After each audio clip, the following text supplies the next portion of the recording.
अपनी प्यार छोड़ दो, अपनी ऐशो आराम छोड़ दो, अपनी मस्ती छोड़ दो, अपनी हंसी छोड़ दो, अपनी खुशी छोड़ दो, तुम अपनी जीवन छोड़ दो, अपने माँ बाप से बात करना छोड़ दो, अपनी हेल्थ के बारे में सोचना छोड़ दो, तुम अपने सारे शौक़ छोड़ दो, अपनी सारी अच्छी हैबिट छोड़ दो।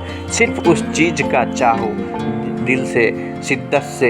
99% लोग जीवन में हार कर, गिर कर, घिस कर, लड़ कर, डूब कर, आत्महत्या के ख्याल रखने के बाद भी लड़े होंगे, फिर से आकर जीते होंगे।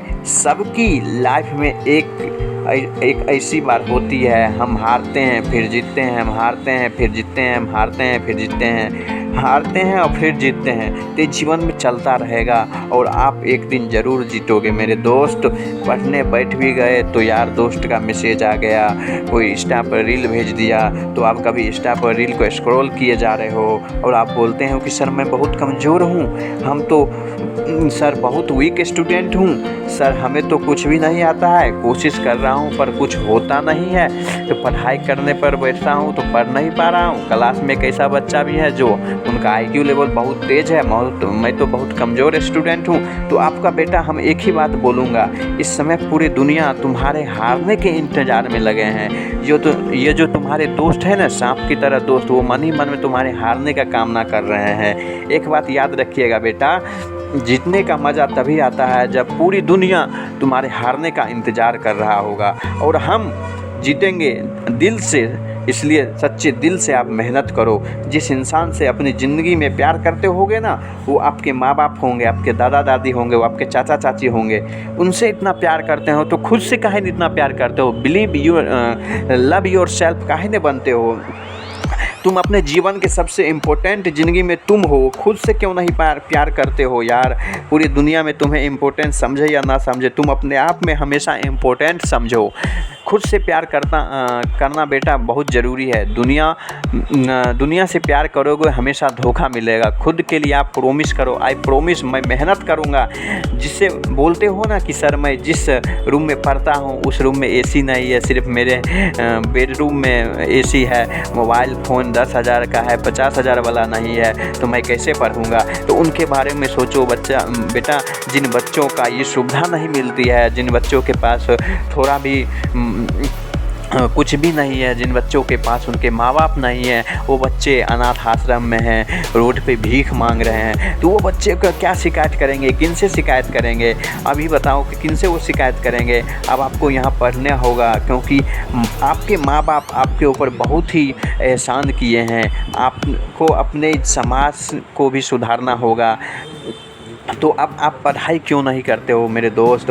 क्योंकि अब आपको पढ़ना ही पड़ेगा। जब आपके माँ बाप 5 या 10 साल के बाद बूढ़े हो जाएंगे ना, तो आपको पूरी जिम्मेदारी आपको ही संभालना पड़ेगा। आपको घर की सारी जिम्मेदारी आपके ही ऊपर रहेगी, और तब आपको पछतावा होगा कि काश उस समय हम पढ़ लेते तो इतना परेशानी नहीं होती।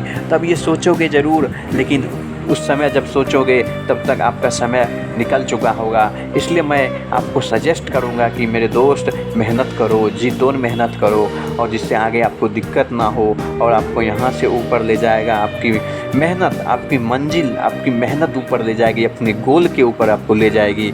और ये सिर्फ क्या है, आपकी ईमानदारी के कारण ही आप ऊपर जा सकते हैं। ये ना झूठ बोलिएगा कि हम पढ़ाई कर रहे हैं बट पढ़ नहीं रहे हैं, तो आपको ये कभी भी आप ऊपर नहीं जाइएगा अपने मंजिल के ऊपर।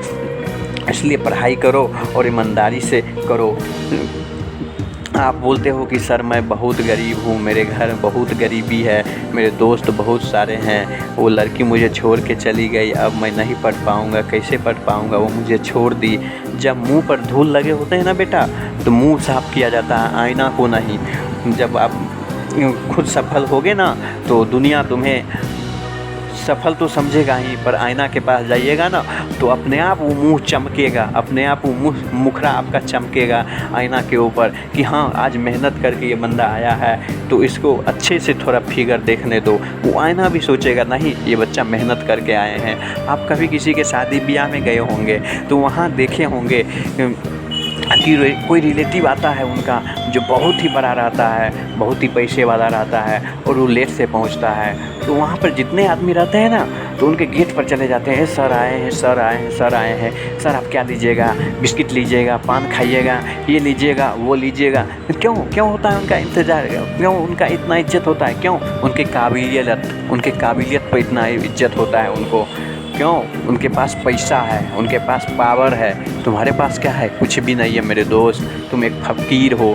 फ़कीर को कोई इज्जत नहीं होती है। वहीं पे एक आम इंसान आएगा ना तो उसे कोई पूछने वाला नहीं है, और वहीं पर वो इतना बड़ा सेलिब्रिटी आया तो उसे आप भी पूछिएगा कि सर पान लीजिएगा, पानी लीजिएगा, नाश्ता कीजिएगा, आप भी पूछिएगा, लेकिन आपको कोई नहीं पूछेगा। तो इसलिए कहते हैं कि मेहनत करो और मेहनत के दम पे आगे बढ़ो।